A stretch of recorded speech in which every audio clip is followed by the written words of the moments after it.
احسان ہے کہ امت مسلمہ کا یہ قیمتی سرمایہ، یہ جو بچوں کی شکل میں آج ہمارے سامنے ہے، یہ بہت ہی قیمتی سرمایہ ہے۔ آج باطل محنت کر رہا ہے کہ ہمارے بچوں کے دلوں سے ایمان کو سلب کر لیا جائے، اور اس کے لیے وہ انتھک کوشش کر رہا ہے۔ جو کوشش ان سے بن رہی ہے، جیسی محنت ان سے ہو سکتی ہے، وہ ساری محنت اور کوشش کر رہے ہیں۔ صورتحال یہاں تک ہے کہ کانوینٹ اسکولوں کے اندر جن کے ذمہ دار عیسائی ہیں، وہ لوگ باضابطہ ایسی کوشش کر رہے ہیں کہ وہ بچہ جو معصوم ہے، جس کے ذہن و دماغ میں ابھی تک یہ بات نہیں بیٹھی ہے کہ ہمارا خالق اور مالک کون ہے، اس کو اللہ سے کاٹ کے اور غیر کی طرف لگا دیا جائے۔ ایک عیسائی اسکول کے بارے میں، ایک کانوینٹ کے بارے میں پتہ چلا کہ وہاں باضابطہ وہ مسلم بچوں کو علیحدہ کر کے یہ کہتے ہیں کہ تم اپنے اللہ سے چاکلیٹ مانگو۔ بچہ کہتا ہے کہ ٹھیک ہے ہم مانگتے ہیں۔ اب بچہ چاکلیٹ مانگتا ہے لیکن چاکلیٹ نہیں ملتی۔ پھر وہ کہتے ہیں کہ اب حضرت عیسیٰ علیہ السلام سے مانگو کہ اے یسوع مسیح ہمیں چاکلیٹ دے دیجئے۔ جب بچے یہ بات کہتے ہیں تو وہ چھت میں کوئی ٹیکنیک لگا کے پہلے سے رکھے رہتے ہیں، چاکلیٹ گرتی ہے۔ اب یہ چھوٹے چھوٹے معصوم بچوں کے ذہن میں یہ زہر گھولا جا رہا ہے کہ دینے والی ذات اللہ کی نہیں ہے بلکہ عیسیٰ علیہ السلام کی ہے۔ کیونکہ عیسائیوں کے وہاں اس چیز کی محنت ہوتی ہے کہ وہ 3 خدا مانتے ہیں۔ وہ اللہ کو صرف اس حد تک مانتے ہیں کہ اس کی حکومت آسمانوں پہ ہے، زمینوں میں نہیں۔ پھر حضرت عیسیٰ علیہ السلام اور ان کی والدہ حضرت مریم کو بھی وہ رب مانتے ہیں۔ تثلیث کا عقیدہ ہے ان کا۔ لیکن ہمارے وہاں صرف وحدانیت کا عقیدہ ہے، توحید کا عقیدہ ہے کہ اللہ ہی پیدا کرنے والا ہے، اللہ ہی مارنے والا ہے، اللہ ہی رزق دینے والا ہے، اللہ تبارک و تعالی ہی نے ہمیں اس دنیا کے اندر بھیجا۔ مرنے کے بعد والی زندگی جو آنے والی ہے وہ برحق ہے، قبر کا آنا برحق ہے، موت کا آنا جیسے برحق ہے ویسے قبر کی زندگی بھی برحق ہے۔ میدان محشر میں سب کو اللہ کے سامنے کھڑا کیا جائے گا، اس کا یقین ان بچوں کے ذہن کے اندر یہ مدارس اور مکاتب ہی دے رہے ہیں، ورنہ مدارس و مکاتب سے ہٹ کے یہ چیز آپ کو کہیں نہیں ملے گی۔ آج باضابطہ کوشش ہو رہی ہے، مجھے دیکھ کے بہت خوشی ہوئی کہ ماشاءاللہ اتنی بڑی تعداد میں جو بچے ہیں اس گاؤں کے، وہ مکتب سے جڑے ہوئے ہیں۔ یہ مکتب اور مکتب کی جو تعلیم ہوتی ہے یہ ریڑھ کی ہڈی ہے، جو ذہن و دماغ میں آج معصوم بچوں کے بیٹھ جائے گا کہ ہمارا رب ایک ہے پھر اس کو نکالا نہیں جا سکتا، ہمارا خالق ایک ہے پھر اس کو نکالا نہیں جا سکتا، ہمارا رازق ایک ہے پھر اس کو نکالا نہیں جا سکتا۔ اس لیے میں نے جو آیت پڑھی، اللہ تبارک و تعالی نے آپ لوگوں سے خطاب کیا، یا ایھا الذین آمنو، اے ایمان والو۔ آپ ایمان والے ہیں نا؟ اللہ آپ کو مخاطب کر رہا ہے اور کسی کو نہیں، آپ سے کہہ رہا ہے یا ایھا الذین آمنو، اے ایمان والو، تمہاری ذمہ داری ہے، تمہارے اوپر اللہ تبارک و تعالی کی طرف سے یہ ذمہ داری ڈالی جاتی ہے کہ قوا انفسکم، تم اپنے آپ کو بھی بچاؤ اور اپنے گھر والوں کو بھی بچاؤ۔ قوا انفسکم واہلیکم، بچانا کس سے ہے؟ دنیا کی مصیبت سے نہیں بچانا ہے، دنیا کے حوادثات سے نہیں بچانا، بلکہ اللہ تبارک و تعالی جو ذمہ داری ڈال رہا ہے وہ ذمہ داری بہت بڑی ذمہ داری ہے۔ وہ ذمہ داری کیا ہے؟ وہ ذمہ داری ہے کہ کل قیامت کے دن آپ خود بھی جہنم کے آگ میں نہ جائیں اور آپ کی جو اولاد ہے، آپ کے جو ماتحت ہیں، آپ کے جو گھر والے ہیں، وہ بھی اس جہنم کی آگ میں نہ جائیں۔ یہ ذمہ داری ہے مومنین کی۔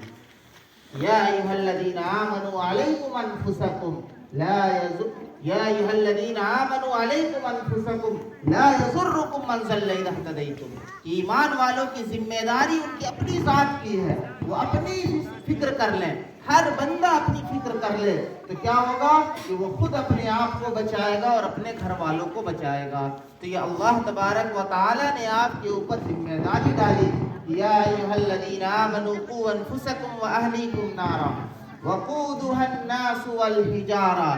کیوں؟ کیونکہ یہ آگ بڑی خطرناک ہے، اس میں دو ہی قسم کے لوگوں کو ڈالا جائے گا، انسان اور جنات کو۔ اور جو یہ پتھر جن کو لوگ معبود بنائے پھرتے ہیں، جن کو اپنا گاڈ اور خدا کہہ رہے ہیں، ان پتھروں کو بھی ڈالا جائے گا کہ وہ معبود جو ان کے عابد ہیں، جو ان کی پوجا کرنے والے ہیں، وہ دیکھ لیں کہ ہم بھی یہی ہیں اور ہمارا جو رب تھا وہ بھی یہی ہے۔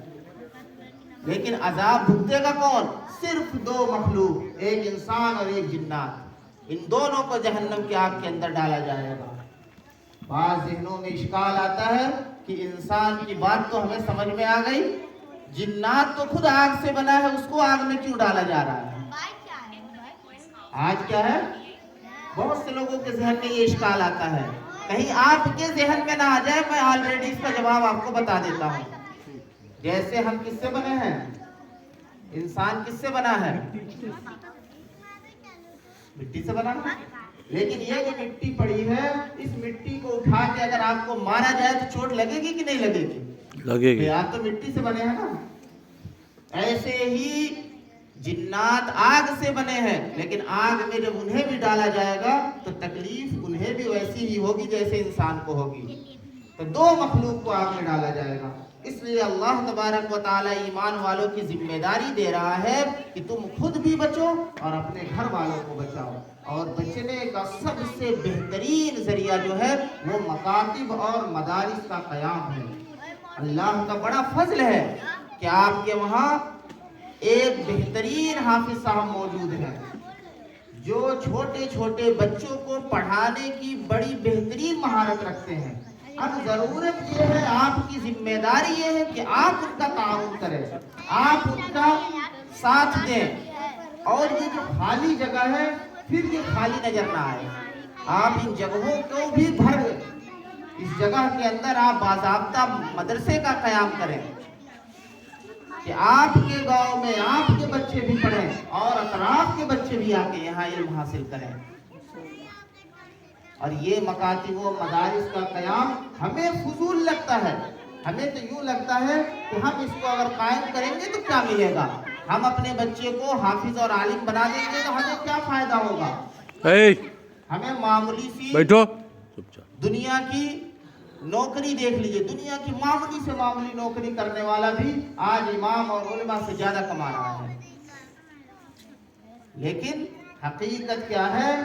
جو اللہ کے رسول صلی اللہ علیہ وسلم نے بتایا کہ من قرأ القرآن واستظہرہ، جس شخص نے قرآن کو پڑھا، واستظہرہ، اور اس کو حفظ یاد کر لیا، صرف پڑھا نہیں، پڑھ کے اس کا حافظ قرآن بن گیا، اس قرآن کو اپنے سینے اور ذہن میں محفوظ کر لیا، تو اللہ کے رسول صلی اللہ علیہ وسلم فرماتے ہیں فَأَحَلَّ حَلَالَهُ وَحَرَّمَ حَرَامَهُ، اور اس کے حلال کو حلال سمجھے، اس کے حرام کو حرام سمجھے۔ یعنی قرآن کے اندر جو اللہ نے جن چیزوں کو حلال کیا ہے اس کو حلال جان رہا ہے، جن کو حرام کیا ہے ان کو حرام سمجھ رہا ہے، تو پھر بدلے میں کیا ملے گا؟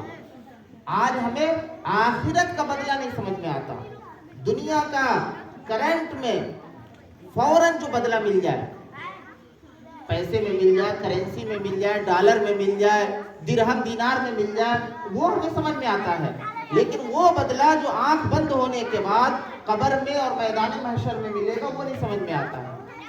کیوں نہیں سمجھ میں آتا؟